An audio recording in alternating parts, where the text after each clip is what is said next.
My name's Deborah Dalgo. I'm an accountant from Baton Rouge. I've been an accountant for about 20 years. Tell us a little bit about your adventure.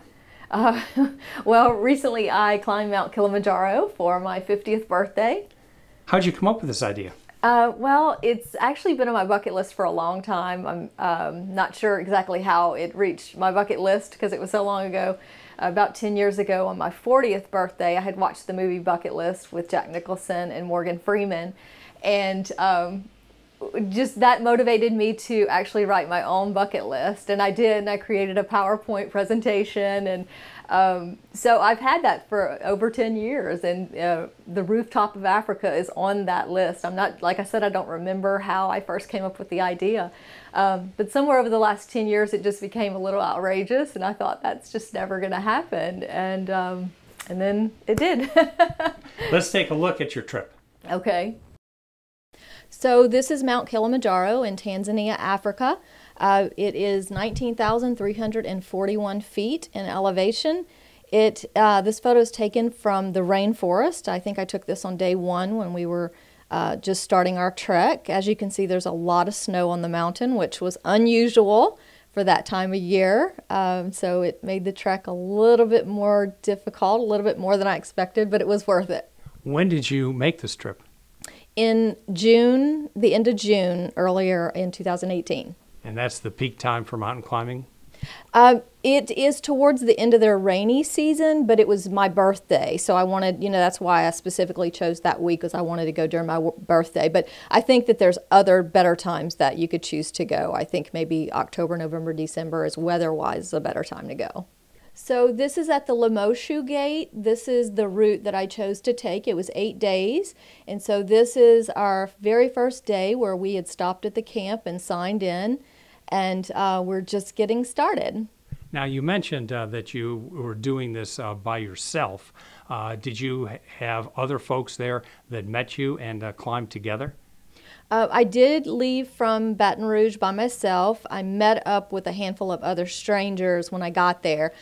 They were only strangers for a very short period of time, because after you spend seven or 8 days with someone, with nothing else to do, we got to know each other really well. So this is was an organized tour, an organized trip? Yes, it was. I signed up through a company called Climb Kili, who provides guides and porters to take you up the mountain. Now, as we take a look at this photograph closely, it appears that you're doing these trails in many, many hours.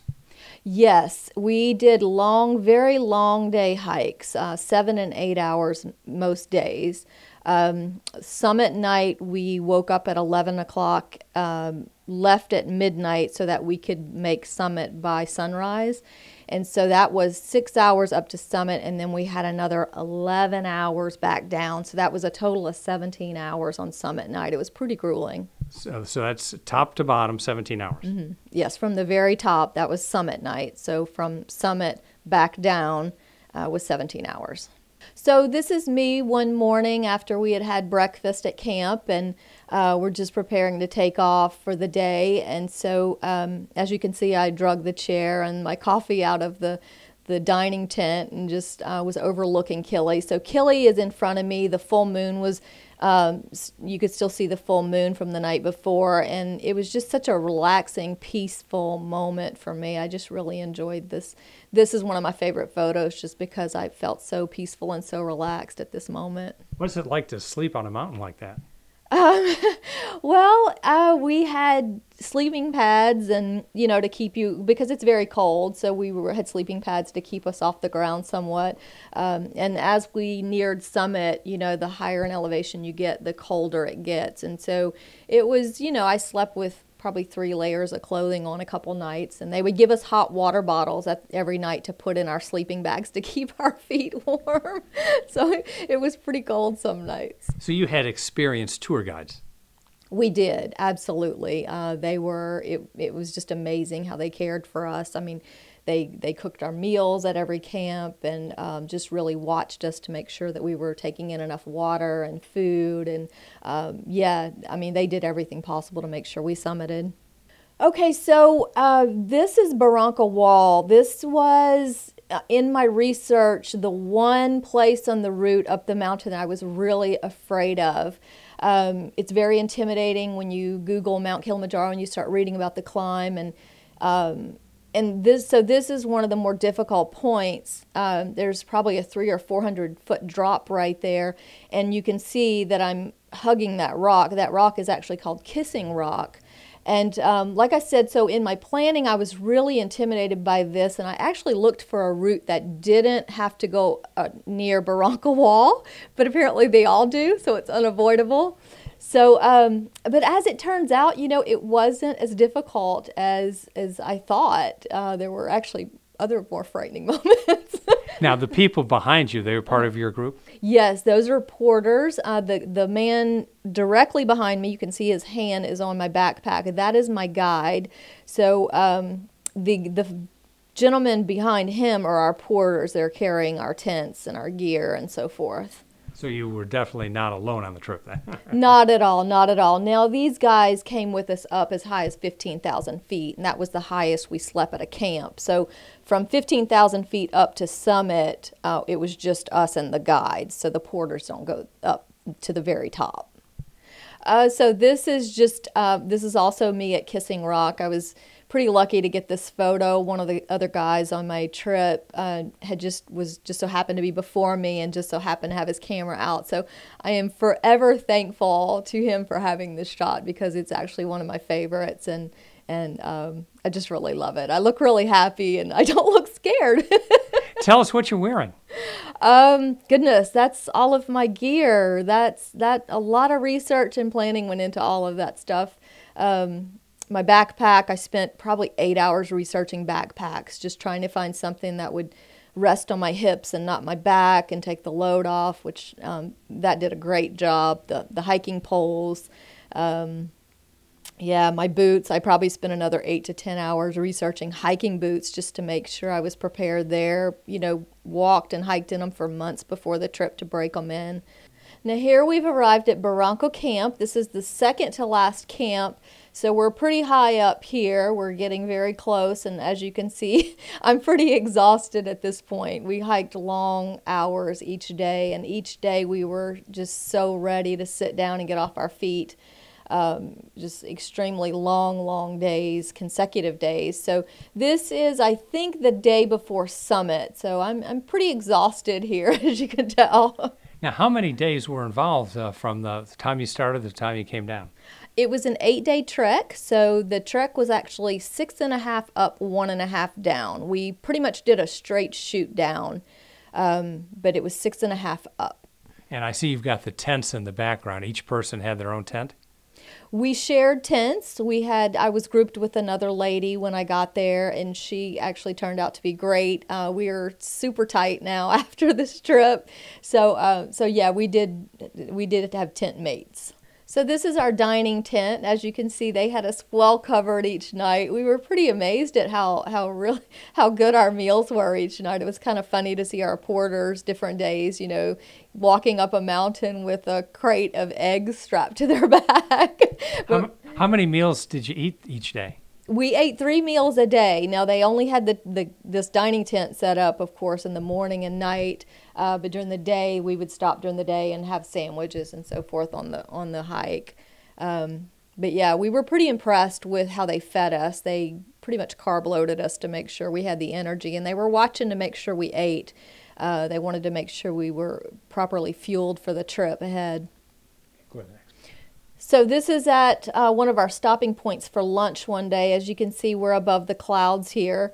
So this was a lot of fun. We were getting closer, but still pretty exhausted, but somehow found the energy to continue every day. Now, is this one of your fellow climbers, or is this one of the guides? This is my guide. His name is Emmanuel. He is from Tanzania, and this is his job. This is his full-time job, which...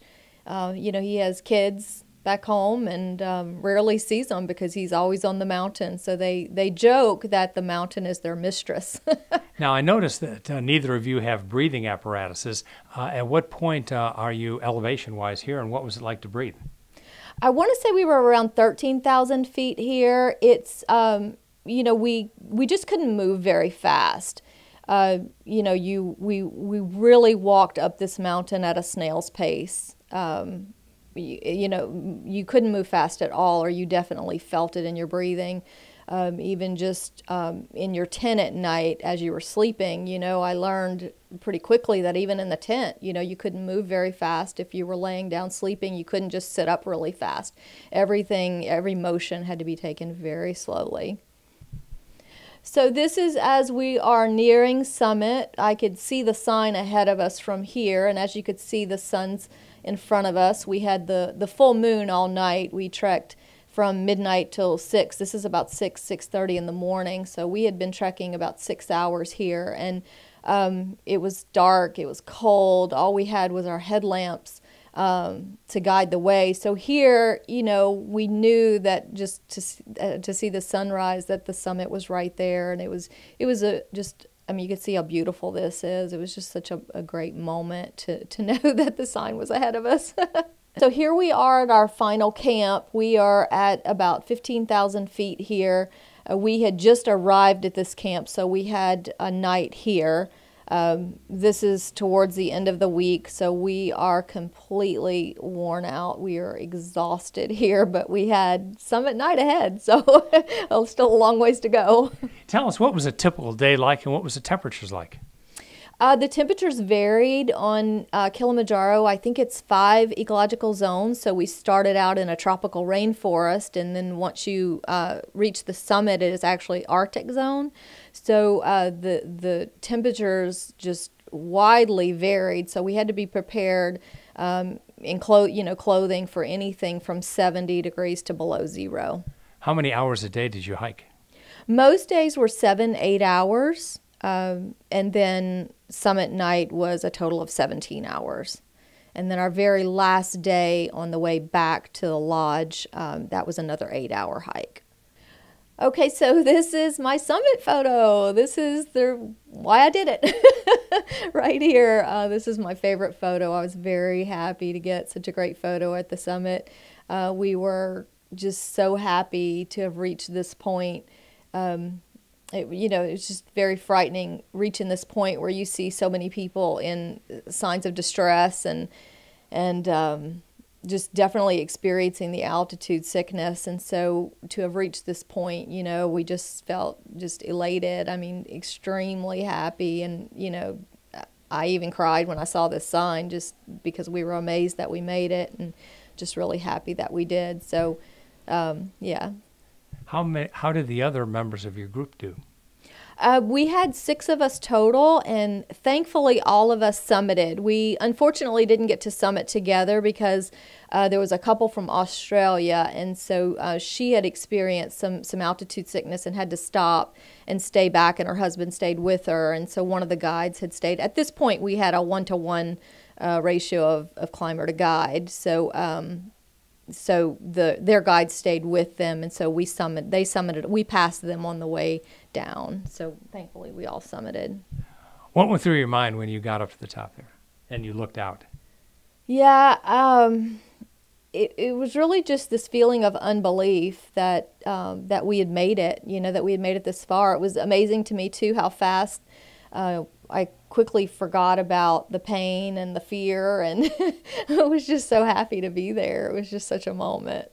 So this is after we had come back down from the mountain. This was our camp after 17 hours of hiking that we reached, and so this was the whole group of guides and porters who just came out to meet us on our way back and just greeted us and sang songs about Kilimanjaro. It was a lot of fun, but we really just wanted to sit down. So this is a registration book where where we signed out, and so we had to sign in. Apparently, they keep track of everybody that's on the mountain. The mountain is actually in a national park. So this is me signing out that I made it to the top. How many days did it take you to recover from the trip?